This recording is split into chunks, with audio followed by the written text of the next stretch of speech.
Buenas tardes, Buenas bienvenido. tardes, gracias. ¿Puede proporcionarnos su nombre, el cargo al que aspira y de dónde es originario? Gracias. Mi nombre es Leobardo López Morales. Aspiro a los cargos de Ministro de la Suprema Corte y de Tribunal Colegiado del 28º Circuito. Y soy originario de Calpulalpan, Tlaxcala. Muy bien. De ser elegido como ministro de la Corte,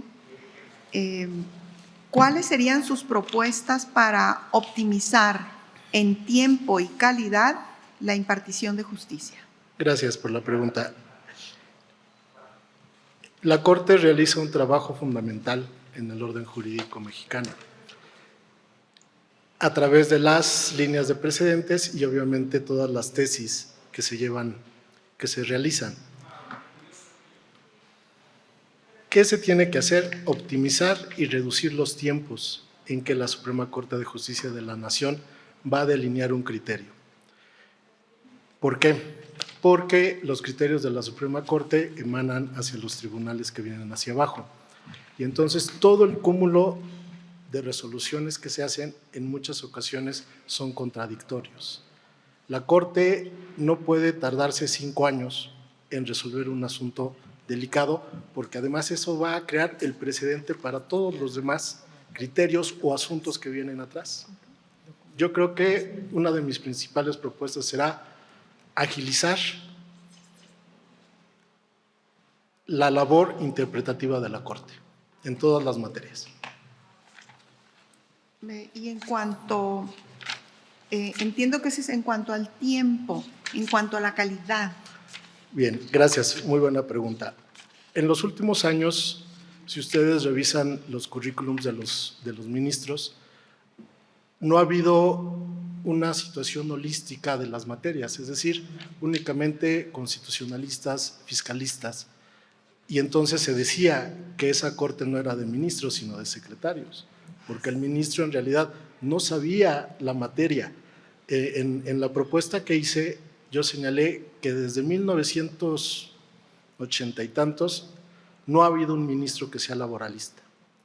¿Esto cuál va a ser el impacto? Si bien es cierto, se tienen que estudiar todas las materias, la eficiencia de una interpretación va a ser de una persona, llamémosle especialista en la materia.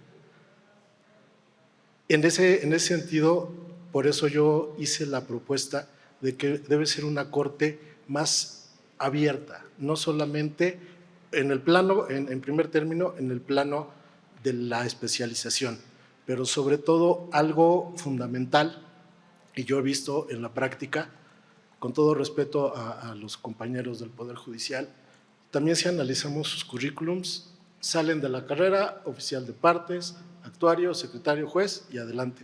Y entonces, ¿la realidad dónde queda? En mi caso muy personal, yo he tenido la oportunidad de ser litigante, actualmente ocupo el puesto de juez, y eso me ha permitido ver las dos partes de cómo debe de ser esa situación de eficiencia, pero sobre todo en esa parte, tomar los elementos de una persona que sepa la materia y entonces ahora sí hacer un criterio más homogéneo. Y rápidamente me quedo con el ejercicio que hizo la Corte, creo que ha sido el único, cuando decidió sobre la inconstitucionalidad del aborto en la Ciudad de México. La Corte abrió el foro, escuchó especialistas, escuchó mujeres y no de manera dogmática como en otros asuntos trascendentales, en una sesión privada nos va a dictar un criterio. Yo creo que la Corte debe ser democrática también en ese sentido. Muy bien, gracias. Sí, gracias. Muy bien. Para hacer una precisión en razón de los temas de impartición de justicia y cómo evitar este tema relacionado con la corrupción en el sistema judicial, el combate a la misma y, por supuesto, y a veces como resultado de la impunidad. ¿Qué nos podría decir al respecto? Gracias.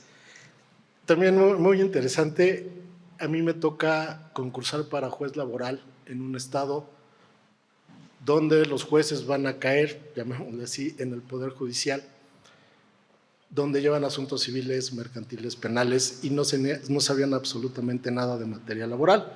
Y yo no sé si eso fue bueno o malo, porque cuando yo llego al concurso, pues yo no conocía a los consejeros ni tampoco a los magistrados. Entonces, a mí me toca concursar, nos hicieron 3 exámenes, tuvimos la fortuna de obtener el mayor puntaje y salimos vencedores. Primer punto. Entonces, en mi experiencia, ese puesto no se lo debo a nadie, más que a la capacidad que demostré y al bagaje cultural de lo poco que he estudiado. Segundo punto, si yo fuera ministro de la Corte, sí replantearía en mucho los procedimientos de responsabilidad administrativa. Pongo un ejemplo. En el litigio se lleva un trabajador que trabaja en un municipio en el estado. Hay un laudo, 2, 3 millones de pesos. Hay un daño patrimonial al estado y los municipios se encargan de no pagar. Y entonces son salarios caídos, salarios caídos, salarios caídos. ¿Qué pasaría si a un presidente municipal le instrumentan un procedimiento de responsabilidad administrativa porque no pagaste un laudo que además está provocando un daño patrimonial? Actualmente, un trabajador que es despedido de un municipio no tiene acceso porque el procedimiento de responsabilidad administrativa es sumamente engorroso. Entonces, ese es otro punto, hacer el acceso administrativo más viable para los justiciables. En este caso, como abogado, pues yo podría decirle, oye, pues iniciamos el procedimiento de responsabilidad administrativa ante el órgano de fiscalización, ante el Congreso del Estado.